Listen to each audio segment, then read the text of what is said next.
Hello, and welcome to part 2 of lesson 3, where we'll look at the Persian text of Shahnameh. As I mentioned, the title of this lesson is Medieval Epics, West and East. Uh, so in part 1, we looked at the Song of Roland, which is considered the national epic of France, representing Western culture. And now the second half of this, we're looking at Shahnameh from ancient Persia, uh, which then representing the East. um, Let me situate it a bit for you chronologically before we jump into the lesson. Um, this is around the 9th century BCE, so after Beowulf, as I mentioned, not too long after um, Beowulf, actually right around the same time, and perhaps even before the most recent manuscript of Beowulf, the one we actually have, but a little bit after the legend of Beowulf came into popularity, but predating the publication of the Song of Roland in the Lays of Marie de France in Chaucer's The Canterbury Tales. So this point in the course, what I'm getting at is at this point in the course, we're going to start moving chronologically again. As I mentioned before, we started with Beowulf because that's considered one of the first texts in medieval literature. And then I wanted to round out our study of medieval literature from England before looking at other cultures as a way to kind of bookend the class and stay focused on a specific location. This work, along with Song of Roland, they're both epic poems, so similar genre to Beowulf. Remember, emphasis on genre. Um, and I had us look at Song of Roland first, even though it's published a little bit later, because it's written about a battle that took place earlier. And it being the Western piece, I thought some of the ideas and whatnot in it might be more familiar to you.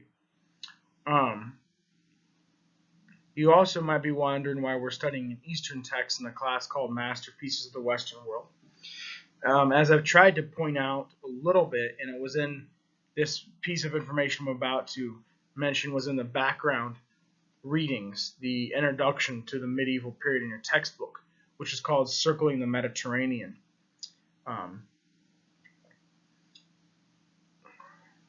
You can't really study Western civilization during the medieval period without also studying at least some Eastern civilization. We don't go as far as, say, China or India, as Alexander does in the poem, but by looking at Islam and kind of the Near East rather than the Far East, we're able to explore those interactions along the Mediterranean. As Christianity and Islam spread during the medieval period, Christians and Muslims were constantly at war, what we know today as the Holy Wars, what we talked about in the last part of the lecture with Song of Roland. And in addition to that, there were many positive encounters too, a lot of trading back and forth, exchanging goods along the Mediterranean, but also ideas and values. So Western and Eastern culture influenced each other during this time. And in the next lesson, we're actually going to take an even more in-depth look at Islamic literature from the medieval period for that same reason. And so in that lesson, I'll actually talk about what I just said here in a lot more detail. But anyway, to kind of recap, started with Beowulf, one of the first texts of the medieval period, rounded out our study of British literature from the medieval period, and then went back chronologically to look at some of the early epics that are written in a similar style to Beowulf, looking at the West first with Song of Roland, and now the East with Shahnameh.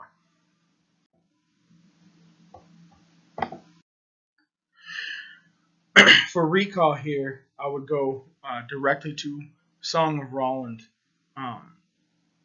Part of the reason I juxtapose these two texts this way is I think they make for a great comparison.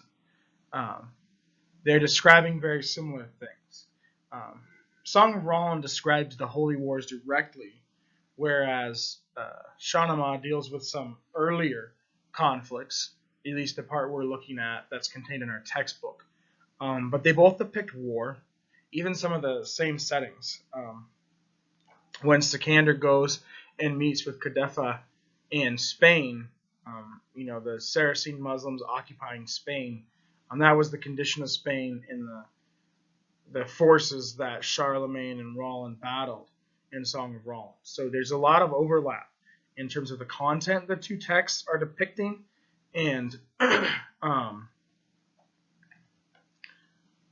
you get a Western and an Eastern perspective. As we talked about very extensively with Song of Roland, the depictions of the Muslims in the Song of Roland are very one note and clearly crafted in a way to encourage people, to Westerners, to fight on the side of Christianity in the Crusades, the Holy Wars. So now let's take like a look at how the Eastern author approaches it and depicts similar subject matter. And so that question will come back on the learning questions portion. But right here, with Song of Roland, I think it's important to think about the attitude towards war. What was the attitude towards war? It seemed to be a fairly, I don't know if I'd go so far as to say positive thing, but something people embraced because the text, to a certain extent, was propaganda to get people to join the Crusades.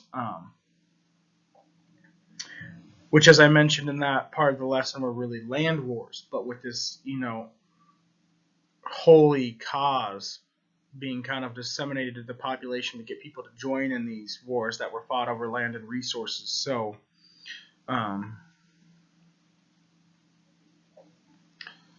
you have war being a noble thing, I guess, rather than positive would be the way to put it. Noble, that Roland is very much willing to die for his cause. And allegiance to the king is the ultimate thing. Betraying a king is the worst sin possible, as we saw. So what are these two things? War being a noble thing, and allegiance to one's king being the greatest of all commandments. Those are two of the main beliefs in Song of Roland and its attitude toward these conflicts. So what is the Eastern perspective like we see here? What are the similarities and differences? We'll come back to that again on the learning slides set of questions. Okay, here's some background on Shahnameh for you, which is a really interesting text. The title can be translated as Book of Kings, and it is considered the national epic of the Persian Empire. So it would be similar to what the Iliad represents for Greece, what the Aeneid represented for ancient Rome, what Beowulf represents for England, and what Song of Roland represents for France. And all of those are also epic poems. Remember, long narrative poems that tell the story of a hero on a journey. So is this one. And similar to all of these, but particularly Beowulf and Song of Roland, there's a focus on both past and present, where the composed epic poem draws on oral traditions and mythology, as well as historical events, but kind of recast them in order to tell the story. It's historical fiction would be kind of the modern day counterpart to this. It's not a history textbook. It's not biography. There's a fictional element, but at the same time, it depicts things that actually happened. It just puts kind of a twist on them. But going back to my teaching philosophy and the way literary texts are both influenced by culture but also influence culture, I would argue that in terms of the value of a text like the Shahnameh or even Song of Roland, the value is just as great as what we would consider less fictional and more historical, like a biography or a history textbook. Because history textbooks are written by the victors, and there's no way for us to really know for sure exactly what happened, say in a biography or something similar.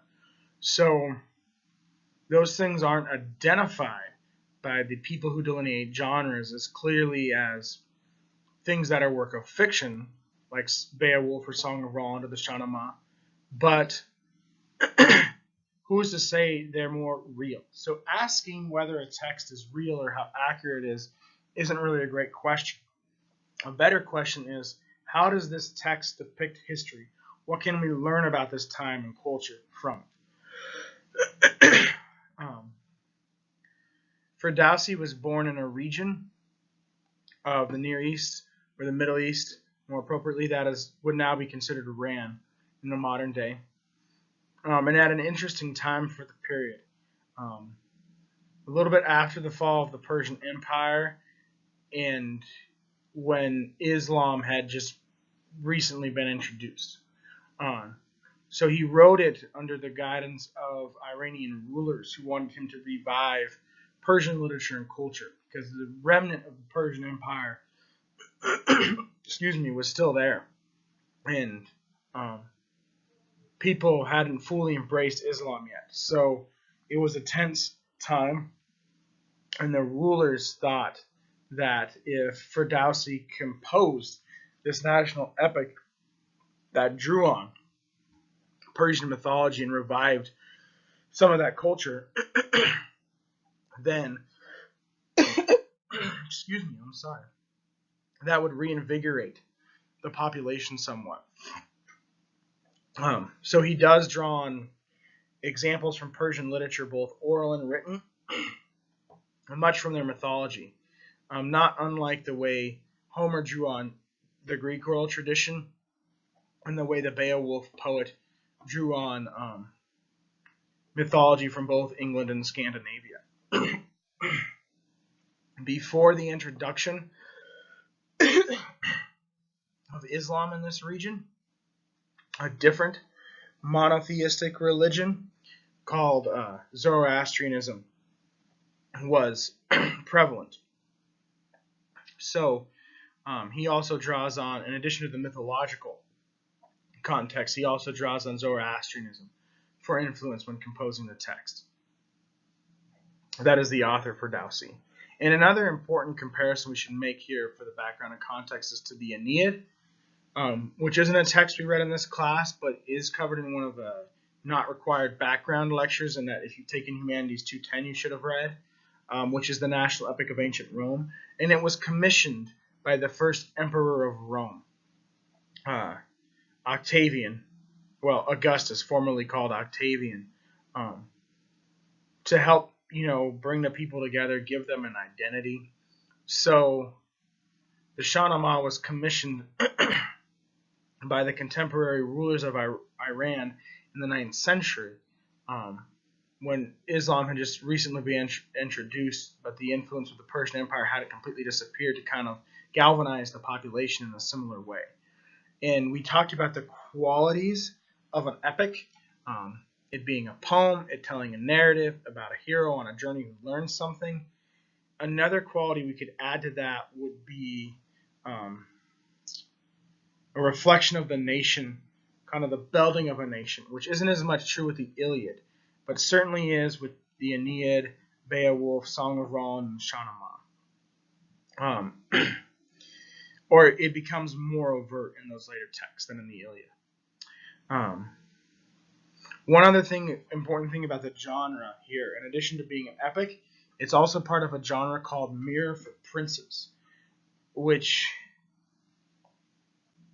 there hadn't been at this point too many texts composed in this particular genre, but when we get later in the course and we look at Renaissance literature, you'll see that the Mirror of Princes genre, or Mirror for Princes, was very popular in the Renaissance period, beginning with Machiavelli's The Prince. Machiavelli's The Prince is one of the earlier texts of the Renaissance, and that kind of is a catalyst for this genre becoming very popular, and is the most famous example of it. We'll read Machiavelli's The Prince in a few weeks, but the Shahnameh here would be an earlier example of the Mirror for Princes. And it's essentially a guidebook for rulers. A Mirror for Princes book or text depicts an ideal ruler, or has a ruler with some qualities that should be emulated. And so it can be a mirror for people looking to be good kings or rulers. It can also have negative examples too, and teach that way, things that shouldn't be emulated. On to a little background on the text itself. It's divided the whole text, not just what we have in our textbook, because it's a long epic poem like the other ones I've mentioned. It's divided into 3 parts. The opening is very brief and deals with origin myths, how the world was created, etc. The second section is much longer and it focuses on ancient heroes. The third section is also long and is a history of kings. So it becomes somewhat more historically accurate as it goes. The heroes and the early kings have very long lifespans that don't correspond to the actual people they're based on. But later on, toward the end, it becomes very accurate, at least in terms of how long these individuals lived. Particularly the last ruler of Persia. We have this section in our textbook on Alexander the Great because that's the most interesting part. That's what our editors chose to include in the textbook. But the actual text ends with the last Persian emperor. And so it's very, again, as I said, speaking to the population who would have been reading this, they're seeing kind of the end of their empire at the end of this text as a new form of religion is taking hold. And even though we don't have that final section, we do see the end of Alexander here, which is very significant. He kind of represents the same thing.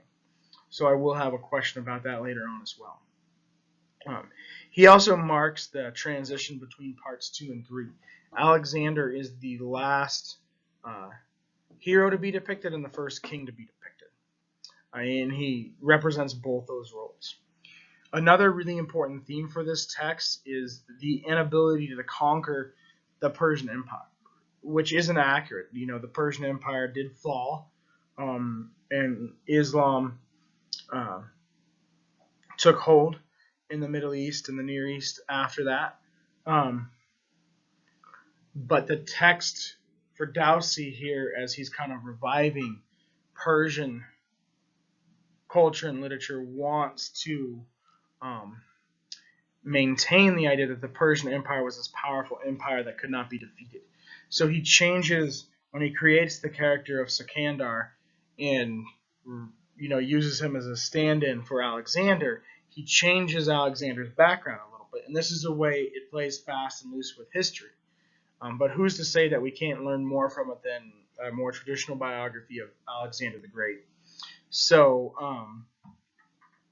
Alexander the Great, just briefly, was ruler of Macedonia, which was a large part of the Greek Empire.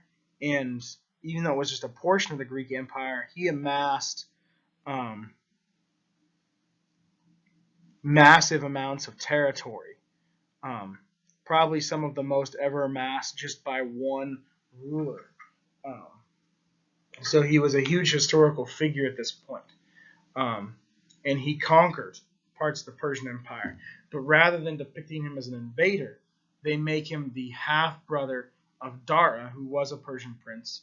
And so they make him kind of this, he has a claim to the Persian throne. So he ends up becoming like kind of an insider rather than an outsider or a conqueror or invader, to maintain that theme of Persia not being conquered. A couple of other points I should add before we look at the text itself that I just didn't have room for on this slide. One is that the language this is translated from, the Persian language here, is more akin to Middle English or even early modern English. So in this text, it's still very popular among Iranians and other individuals from the Middle East and the Near East today. So many of those individuals could actually read this, not in translation, fairly easily. For them, it would not be unlike reading Chaucer or Shakespeare, even in the original language. So that's an important point. And also, I should say a little bit more about this past and present here. It's depicting, especially the parts with Alexander here, depicting someone who lived about 1,000 years before the text was written. Again, drawing on these ancient heroes, ancient kings, ancient cultures that could be very inspirational to, enliven the contemporary population. For reading questions, I thought the Mirror of Princes would be a great way in, because in a lot of the reading questions so far, I've asked you, what do you think of this character? What do you think of Beowulf? What do you think of Landval? What do you think of the wife of Bath as protagonists? So what do you think of Sikandar, who represents Alexander the Great here as a character? But we can specifically tie that question into the mirror of Princess John. Excuse me. What are the qualities of his character that a king, in order to be a good king, should emulate? And what are the qualities of his character or other rulers we see that a good king, in order to be a good king, one should not emulate? So you can kind of make a list of each of those qualities, and we'll learn a great deal from that list about the text and what Ferdowsi's message is. But the questions on the next slide are more specific questions that relate to these two more overarching questions. So I'll kind of answer them by going through those. We can start by looking at the tactics Sikandar uses to defeat Dara. So as I mentioned earlier, Dara is the Persian prince here, and Sikandar is his half brother. So that gives him a claim to the throne and enables the author Ferdowsi to make Alexander or Sikandar into a Persian prince, rather than an outsider who conquered parts of Persia. And so Dara has the legitimate claim to the throne, though. So Sikandar has to defeat him. How does he do this? He basically has other people kill Dara, and then he calls out those troops and has them executed. So he's the mastermind behind Dara's murder, but he uses, I guess you could say, cunning here or deceit to keep that fact from being known, and then punishes those who actually carried out the deed for him, and then honors Dara. Executes the supposed perpetrators and honors Dara. So the people of the population here see him as a hero. So he knows, he understands how important perception is, what people think of him, and then he uses tactics like cunning and strategy. Some would even say deceit. And so this is interesting because, with an epic we can ask, how does this character change and grow over the course of the text?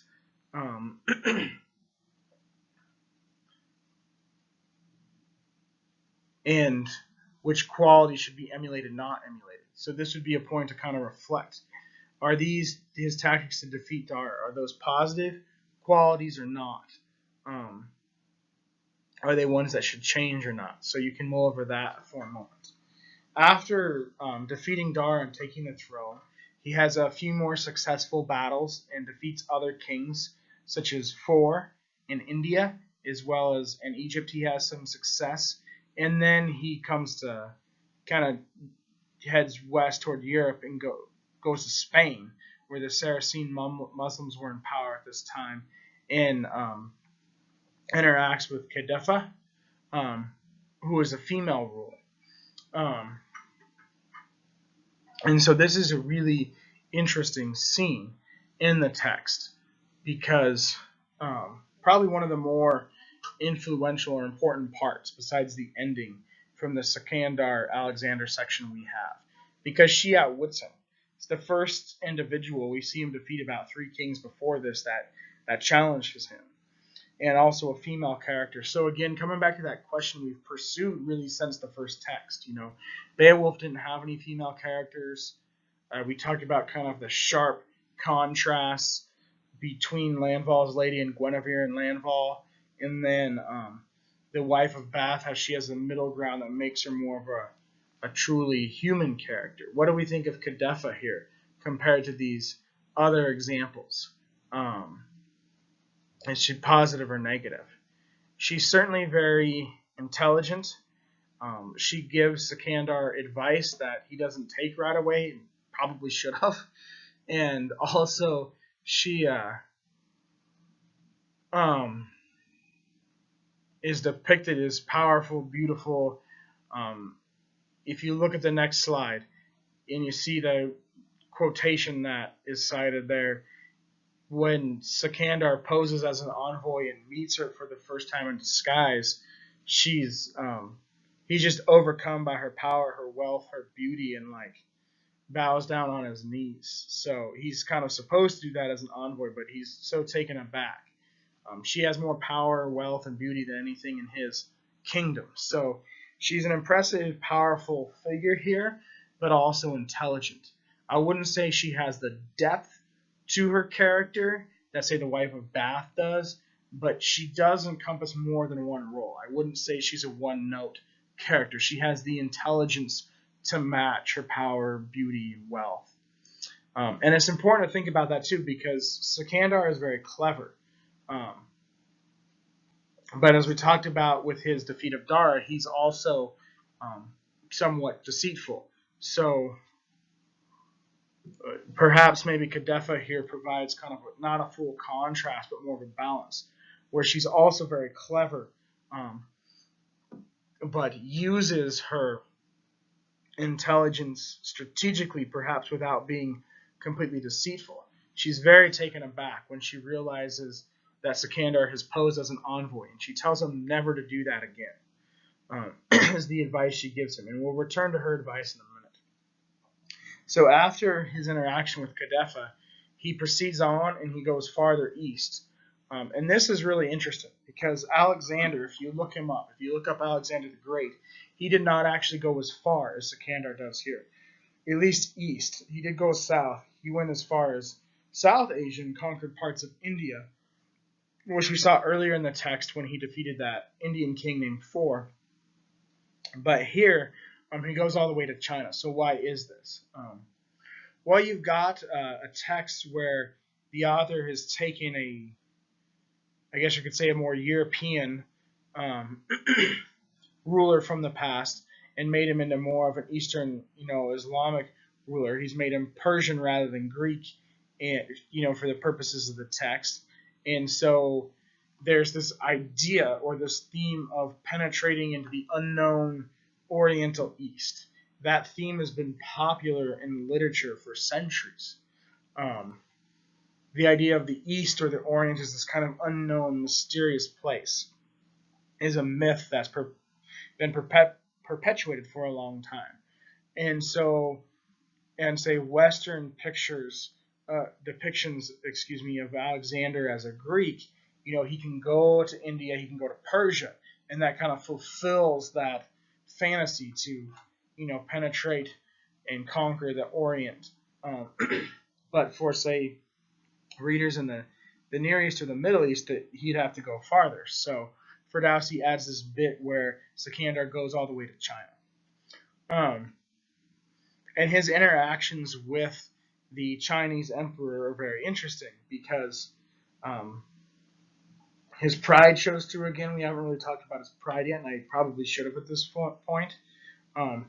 But a difference between Dara and For and the kings Sikandar defeats before facing Kadefa is that those kings either don't sense his pride or aren't able to anticipate and stop his cunningness, whereas Kadefa and the Chinese emperor sense his cunningness and his pride and kind of throw that back in his face. So the Emperor of China's letter, his response he gives to Sikandar is not that different from Kadefa's. It's not as in depth, but it's similar in that I don't really care about the pride you have in your past accomplishments. That doesn't mean you'll be able to defeat me. Early on, Sikandar tries to use his pride, his reputation. He defeats 3 or 4 powerful kings earlier on, and then he tries to use that to defeat later kings. And some of them, as like Kadefa and the Chinese emperor, they're not going to stand for that. So his pride is exposed by these 2 characters. And it's important because Kadefa tells Sikandar that lesson, right? Don't disguise yourself as an envoy again. Don't use deceit. But he tries it again when he faces the Chinese emperor, and again it doesn't work, and he's forced to basically leave those lands, Spain and China, without conquering them. So he still hasn't learned his lesson. But when does he finally learn his lesson? We come to that at the end of this part of the poem, where he's in Babylon and he knows he's dying, and his pride really comes through, and he comes up with a plot to gather together the great rulers of the world for a meeting. And it doesn't exactly say this, but it says something about, and they won't know what they're in store for. So you can assume there that he's planning to kill them or something along those lines. His fear is that he won't be the only king or the most powerful king. That's his pride really coming through. So he calls together um, these great rulers from around the world for a meeting, and decides to has some plot against them. But he writes to Aristotle, who in the text is called Aristolus, for advice on this, and tells Aristolus his plot and says, "Is this a good idea?" And this is a great aspect of the text because it brings in the real relationship that Alexander the Great was actually mentored by Aristotle. So it's a very cool thing to bring in. But Aristotle says that's a bad idea. Just like Cadefa, Aristotle says, be merciful, and that's better. And so he decides, instead of killing these rulers, when he brings them together, he says that they should all be like equal rulers of the world and kind of share equally, which is a really cool idea. So the text ultimately emphasizes, mercy and unity rather than war and conquering, which makes sense because it's in some ways an anti-imperialist text, even though it's reviving the literature of an ancient empire, because it wanted to make, like I said, Ferdowsi wanted to carry on that theme of Persia never being conquered. And so instead of it ending with Alexander conquering the entire world, it ends with him coming to the realization that he won't be able to, and he has to forge an alliance with these other kings. And so that's this important lesson that he learns.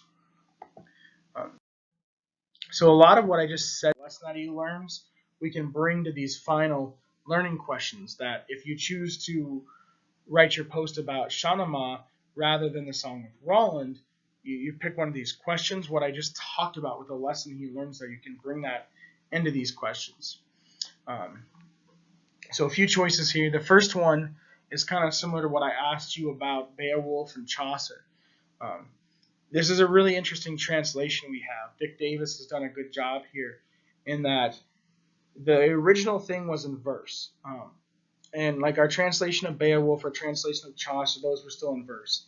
This is a prose translation rather than a verse translation, which makes it very easy to read. But certain passages, according to the translator Davis, the most important passages, he's translated in verse form, so much so that they still rhyme. I'm really giving it the feel of poetry in those sections that are like block quotes that are set off from the rest of the text. And obviously, unless some of us speak Persian, we won't be able to kind of compare with modern English the way we did, say, Old English and Beowulf or Middle English and Chaucer. But we can see how this part of the text is different. So what do you think of these passages that rhyme and are in poetic verse? Does that enhance the text? Does it hinder it? Does it slow down your reading? Does it speed it up? Does it give it a good dramatic feel? What are the significance of those? Pick one of those and see what you think of it. Another question would be, does Sikandar learn and grow in the course of the text? If so, what lessons does he learn? This is kind of my way of bringing the question about Mirror of Princes, what quality should be emulated by a good king, back into the discussion. But if Sikandar grows at all, it's toward the very end of the text. So that's kind of debatable. And we can ask, what did he learn? How does he grow there? I kind of already talked about that a little bit, but I think there's a lot more that could be said about that if you do a post on this one. Another really important question here is, how does the rest of the kingdom react to his death? As I mentioned later, the conclusion of the Shahnameh ends with the death of the final Persian ruler, and Sikandar's death is very closely tied to that. It's very symbolic in the same ways. And this, is a text being written for a population that was kind of nostalgic about their past, not fully ready to embrace a new religion and a new culture yet.